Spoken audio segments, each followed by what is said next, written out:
Welcome to This Explainer. Today, we're diving into a genuinely fascinating and, well, highly unconventional text by Feng called The Secret to Health. Let's start by looking at a huge, universally expensive problem we all face.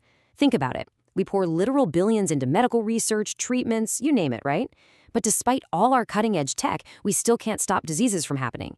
And of course, we definitely can't stop the eventual death of the physical body. It's just a fundamental limitation of being human. But what if we completely flip the script? Feng proposes a totally different way of looking at human health, moving entirely away from everything modern medicine tells us. To kind of shake up our usual way of thinking, Feng hits us with this disruptive yet honestly brilliant question, straight from his chapter of Unconventional Thinking. Here it is. Why don't wild animals train their own doctors? Right? It's such a great question, and it kicks off this whole investigation into a pretty deep mystery. I mean, look at the people around you. You've probably noticed that some folks literally never get sick, while others are just constantly battling some kind of illness or discomfort. So what's the actual root cause here? If it isn't just about who has the best access to medicine, what is the actual secret to health? Well, to answer that, Feng points to farming. If you've ever grown anything, you know you don't just toss any old seed into the dirt. For crops like beans, cucumbers, or watermelons, farmers are incredibly meticulous. They pick the largest, plumpest seeds. But there's a catch. They specifically choose the seeds closest to the stem. Why? Because those specific seeds grow into plants that flower and bear fruit super early. They're incredibly efficient with their nutrients and time. Now flip that around. If you take a seed from the far end of the vine, way far away from the stem, you're going to get a poor harvest. The plant grows these long, stringy vines, takes forever to flower, wastes nutrients, and totally delays the harvest. The big takeaway here? The origin, the starting material, absolutely dictates the final result. And this idea of the starting material, it ties into a much broader rule of nature. Feng observes how wildly different plants behave. Like peonies, roses, chrysanthemums, they are entirely distinct from one another, right? A peach tree is only ever going to give you peaches, and an apricot tree will only ever grow apricots, no exceptions. And think about how they grow. Poplars shoot straight up into the sky, while fruit trees kind of fan out. Feng actually describes them as spreading out like shower heads, which is a great visual. Beans, on the other hand, don't grow straight at all. They twist and twine. So the point he's making here is that nature follows highly specific, totally unalterable blueprints. There's this hidden code dictating exactly how these living things actually show up in the physical world. So that brings us to the absolute core theory of this entire text. It's a concept Feng calls the life structure. Now, he defines this as the fundamental genetic structure or blueprint of a living being. And in his philosophy, this underlying structure is the absolute ultimate boss. It dictates the resulting living form. It's the whole reason a poplar grows straight and a bean twines. The structure completely maps out the physical form and its eventual destiny. If you really want to understand why a physical body acts the way it does, you can't just look at the surface level. You have to look at this foundational blueprint. Okay, I know life structure sounds a bit abstract, so let's ground it with a really practical analogy from the text, a factory mold. Think about a manufacturing line. If the master mold has a dent or a flaw, every single product poured from that mold is going to have that exact same defect. It's a 100% guarantee. If you want a flawless product, you can't just try to patch things up at the end of the assembly line. The mold itself has to be flawless from day one. Feng applies this exact logic to human health. He argues that to have a perfectly healthy human body, the underlying life structure, our human mold essentially, must be totally, entirely without defect. Now, this leads us to the author's incredibly unconventional view on cause and effect. Let's say someone falls off a scaffolding, breaks their leg, and ends up needing an amputation. Or maybe they lose that leg in a bad car crash. Most of us would just say, wow, that's terrible luck. Or maybe blame it on carelessness. But Feng? He argues the exact opposite. Here's how he sees it. Step 1, a flaw develops in that person's invisible life structure.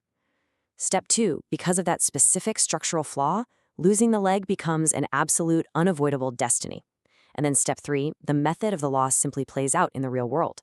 Basically, he claims that once the structure is flawed, that leg is doomed. If it isn't amputated from a fall, it'll happen in a car crash. If not a fire, then maybe an assault, or get this, even bitten off by a snake. The method might change, but that structural destiny, it's locked in. And this logic leads to, arguably, the boldest claim in the entire text. According to Feng, literally every physical ailment starts with a flaw in that life structure. So by extension, if a person's life structure is absolutely perfect, they become completely immune to all hazards. No, seriously, the author lists major illnesses like heart disease, arthritis, cancer, and AIDS. He points to infectious diseases too, like the flu, SARS, bird flu, and even the Black Death. And he doesn't stop at biology. He extends this to major physical accidents. He claims a perfect life structure means you won't ever be in a car crash or a plane crash, or if you somehow are, you'll walk away completely unharmed. It is a massive shift in perspective, moving all our focus away from external dangers and placing it entirely on internal structural perfection. So naturally, this brings up a massive question. If we're supposed to believe that viruses, bacteria, and just plain bad luck aren't the actual root causes of our suffering, then where on earth do these catastrophic structural flaws actually come from? If the mold is broken, what exactly broke it? To answer that, we have to transition our focus away from the physical body and look at the internal world of the individual, because that is exactly where the author points the finger. Lifechanyuan posits that people who frequently get sick actually have psychological and mental issues, not physical ones. The physical illness? That's just the symptom. The mental state is the actual disease. In his view, the body is simply a mirror reflecting the mind. So if you want a healthy body, you absolutely have to start with a healthy mind and spirit. The very second the mind and spirit run into trouble, the author claims the physical body is going to rapidly develop some kind of corresponding discomfort or disease. Now, to back up this powerful connection between the invisible mind and physical matter, the author points to some really interesting scientific observations about water molecules.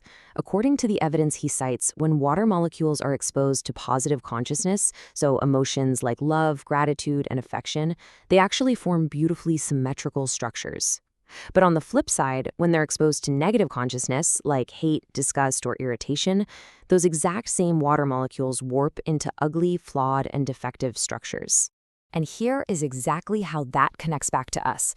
The author states, what is true for water molecules is true for all matter. And since our bodies are made of matter, and we're mostly water anyway, our physical bodily structure literally alters in direct response to our mental state.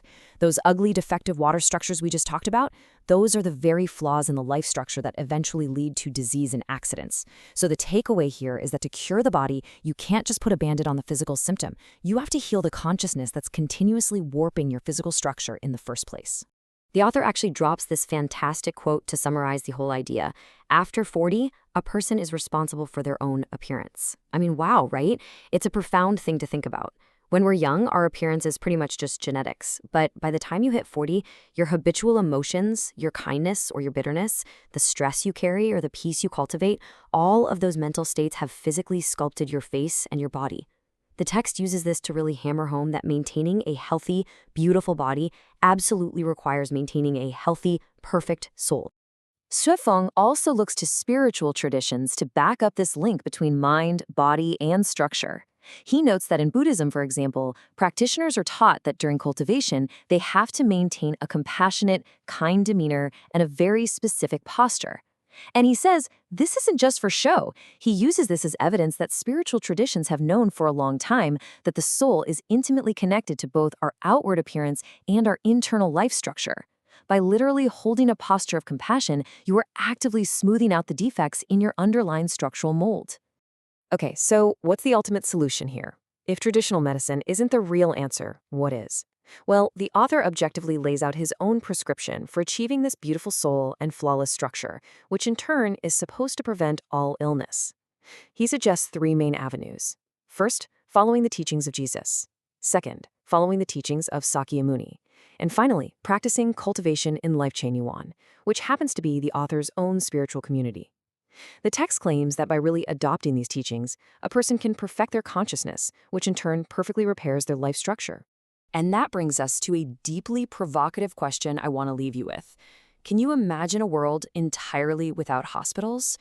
Lifechanyuan wraps up his text with a vision of what he calls the Lifechanyuan era.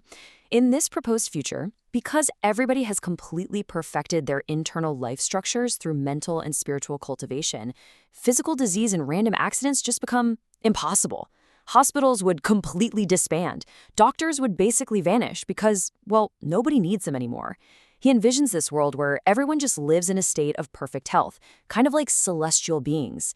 It is a wildly different approach to human health, one that asks us to look entirely inward rather than outward. So what do you think about the idea that our physical bodies are simply a reflection of our spiritual mold? It definitely gives us a lot to ponder. Thanks so much for joining me for this explainer, and keep questioning the world around you.